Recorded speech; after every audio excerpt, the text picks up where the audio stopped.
Welcome back to Carneades.org. Today we're going to be continuing with our series, The Last Refuge of a Scoundrel. In this video we're going to be looking at what is extreme patriotism. Now, most positions on patriotism can be arranged from those which give the most preference to one's own country and require the most sacrifice to be considered love of country at one end. These are positions which require unquestioning loyalty of your country and absolutely no deference to universal maxims or norms. And those at the other end, which are barely not cosmopolitanism, that give minimal preference to one's own country or compatriots at the other. Now, extreme and robust patriotism both require a high level of sacrifice for one's country, as well as a high degree of loyalty to one's country's ideas. You should do whatever you can to defend your country, even give your life through extreme patriotism, though extreme patriotism defines country in the broadest terms to include whoever's in power, while liberal and instrumental patriotism land on the other end of this spectrum.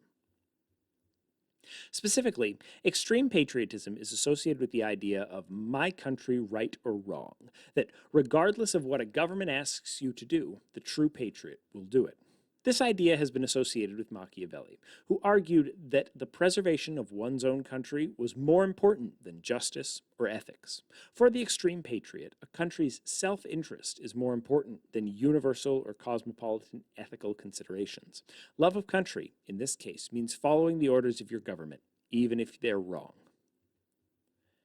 Extreme patriots are contrasted a little bit with robust patriots because they're similar on the side of the spectrum that is more deferential to a country's wills and less interested in universal ethics, but they have different takes. Because extreme patriots are committed to supporting the government, the specific individuals, whether that's a president or a prime minister who are in power, right or wrong, not just the values of the country.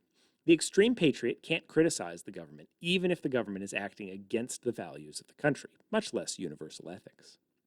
Extreme patriotism is often used to justify the actions of soldiers that commit atrocities when they were, quote, just following orders, because they were being good patriots. The good patriot, in the extreme view, follows the expectations of the government, right or wrong.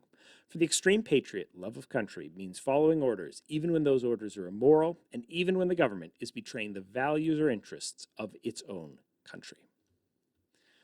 Now, despite being a very common position, or a surprisingly common position perhaps, among politicians and soldiers, particularly in repressive regimes that do not tolerate dissent, philosophers are deeply concerned with this type of patriotism. The view inherently allows for and encourages immorality, claiming that patriots should follow the orders of their government whether they are right or wrong, meaning that eventually the view will necessarily encourage doing things that are morally wrong.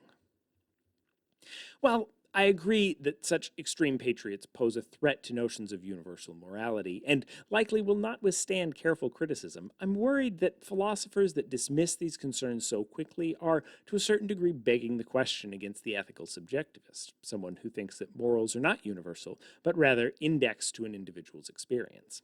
It seems, at the very least, to be philosophically viable to think that the right thing for you to do is to follow rules or orders of your government. But the right thing for someone else to do is to follow the rules of their government. This seems at least a possible philosophical position someone could hold, to say that following orders is the right thing to do, period. In fact, when it comes to religions and theocracies, many people do seem to believe that whatever their gods or their god's representative on earth says is morally right, is in fact right, even if that seems at odds with the values of the country or even the values of that religion, or some kind of universal morality. Now, I'm far from convinced that such a position can hold water, but neither do I think it can be dismissed out of hand, because it does seem to me that there are a lot of folks who believe that their religious institution is telling them what is right and wrong, regardless of what they say, regardless of what those claimed values are. And we might charitably think that those people aren't merely irrational, but rather holding an ethically subjectivist position that whatever my country tells me to do is the right thing to do. Whatever my religious leaders tell me to do is the right thing to do, even if it's the exact opposite thing that they told me yesterday. Like I said, I think it won't withstand careful criticism, but I don't think it's a completely irrational or non-existent position. What do you think? Is a true patriot someone who does what their government tells them, regardless of its correspondence to the principles of the country or some universal morality? Or is that someone that is just a blind toady that is doing whatever their boss tells them to without any thinking or thought or ethical reasoning behind it? Leave your thoughts in the comments below. Subscribe if you like this content and you want to see more. Hit the notification bell if you want to make sure you catch all of the rest of this series. Next up, we'll be taking a look at robust patriotism. Watch this video and more here at Carneades.org and stay skeptical.